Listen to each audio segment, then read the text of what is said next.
Bonjour et bienvenue sur cette nouvelle vidéo. Aujourd'hui, je vais vous parler du 50 mm 1.8 de chez Canon. Donc c'est un bon objectif, un très bon objectif, focale fixe, très lumineux, idéal pour la photo en basse lumière, idéal pour le portrait, la photo rapprochée. Vous allez avoir un flou d'arrière-plan magnifique, c'est qu'à le dire, ça va être vraiment très très joli. Si vous êtes amoureux du portrait, c'est l'objectif qu'il vous faut. Mais on va le voir plus en détail tout de suite et on se retrouve après.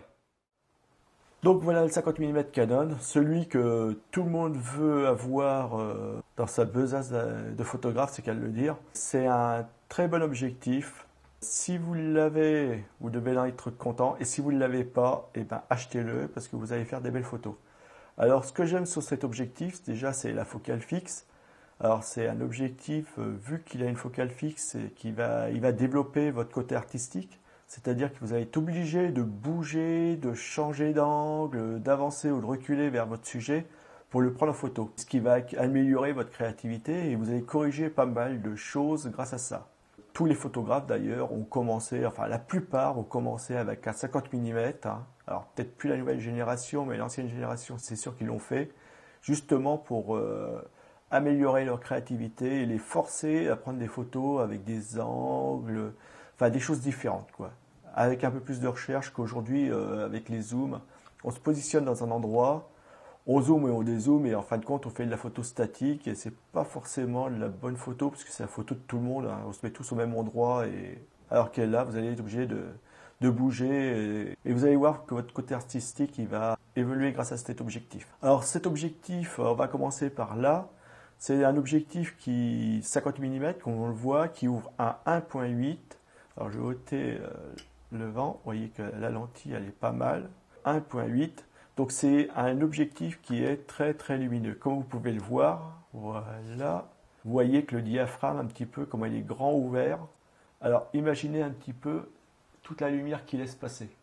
Énormément de lumière.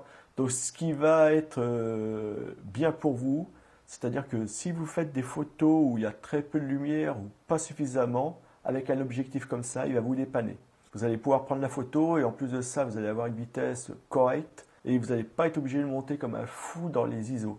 Donc ce qui va vous donner une photo de bonne qualité.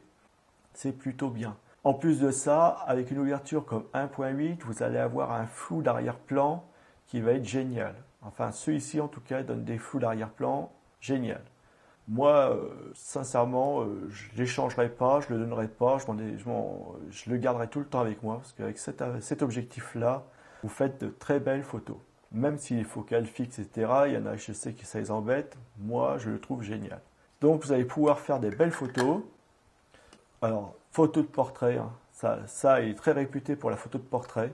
Photo, tout ce qui est fleurs, animaux, etc. en rapproché, ça va vous donner des belles photos. Alors, au niveau du rapprochement, vous voyez qu'ils disent en gros que vous pouvez faire l'autofocus à 0,45 cm.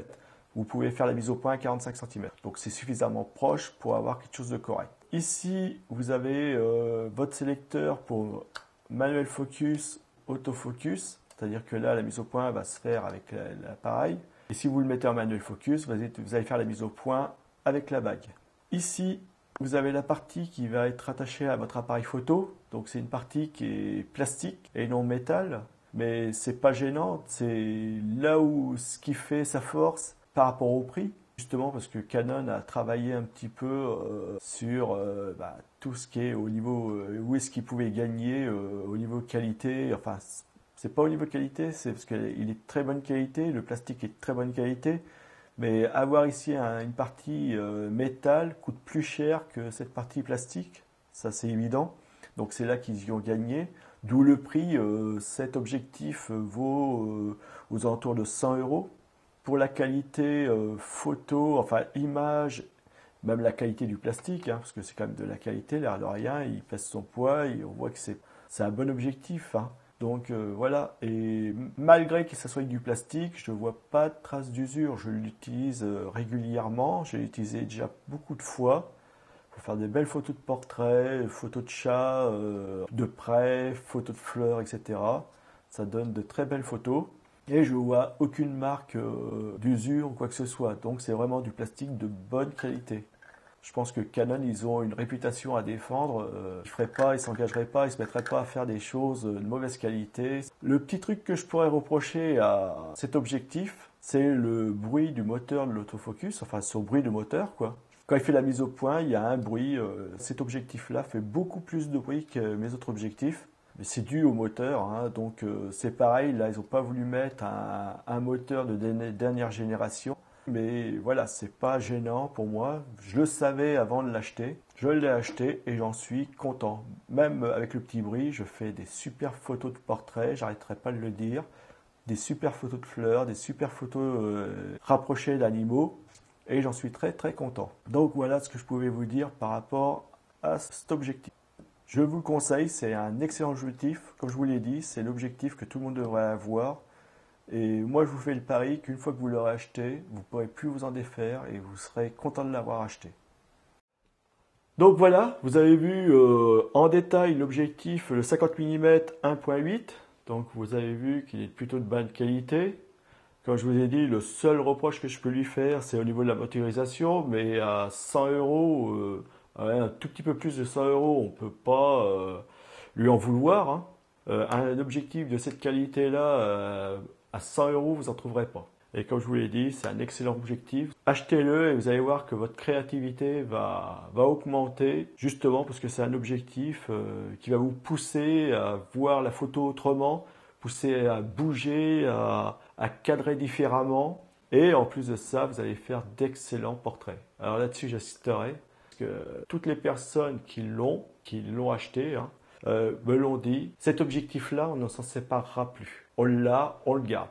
Et j'en suis content parce que c'est un peu ce que je voulais. Donc si vous voulez avoir plus d'informations sur cet objectif, je mets le lien sous la vidéo. Vous cliquez sur le lien et vous allez voir plus en détail les caractéristiques de l'objectif. Et vous allez aussi voir le prix et vous allez voir que vous allez être surpris par le prix. Je vous dis 100 euros. Ça se trouve que quand vous allez cliquer, il vaudra moins de 100 euros.